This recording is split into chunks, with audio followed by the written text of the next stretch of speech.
বাচ্চাদের একটা ভালো করে একটা সাপোর্ট আছে, দেখা যাক না এইভাবে কদিন আগানো যায়, বলে এইভাবে কিন্তু বেশি দিন আগানো যাবে না, আমাদের কিন্তু খুব ঘাটতি পড়ছে। আচ্ছা, পার ডে দোকানে আমার 300 টাকা করে বাকি পড়াচ্ছে, মানে 300 টাকা করে পার ডে। এটা কি তোমার ভাড়ার দোকান? হ্যাঁ, পাড়ার যে মানে দোকান যে মুদিখানা দোকান থেকে আচ্ছা, চাল আচ্ছা। চাল নিবা, মাংস নিবা, সবজি নিই, কোনো না কোনো দোকানে 300 টাকা করে আমার বাকি হচ্ছে। আচ্ছা আচ্ছা আচ্ছা। আমার হাজবেন্ড বলে 300 টাকা পার ডে মানে বোঝো হ্যাঁ। মাসে 1000 টাকা। 9000 টাকা। তা আমি বললাম যে সবই তো বুঝি, কিন্তু ঠিক আছে করো না, দেখা যায় যে কদিন টানতে পারি টানবো, তারপর নাহলে বন্ধ করে দেবো।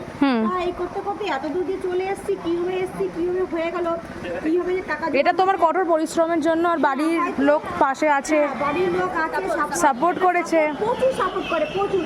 এই এত বড় বড় হাঁড়ি হ্যাঁ। মাজা, মানে বললাম সারাদিন তো না করি, লাস্টে যে খুলেছে এটা, এই হাঁড়ি মাজা, ধোয়া, চাল আনা, রান্নাটা তুমিই করো?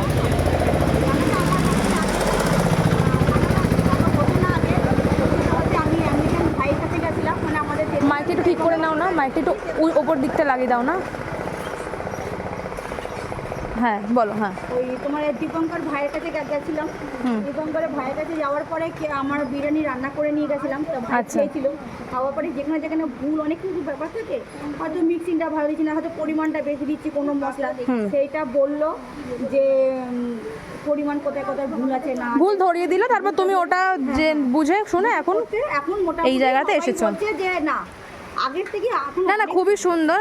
আমি জিজ্ঞেস করবো, এখানে একজন খাচ্ছে, দিদি কেমন খেতে লাগছে বিরিয়ানিটা? আপনি তো নিয়েছেন 30 টাকা অনুযায়ী কি ঠিকঠাক? ভালো লেগেছে, মানে 30 টাকা অনুযায়ী এর থেকেও খুবই ভালো খেতে। ভালো খেতে। ঠিক আছে, দেখলেন, রিভিউ দিয়েই দিলাম, এখানে খাচ্ছে।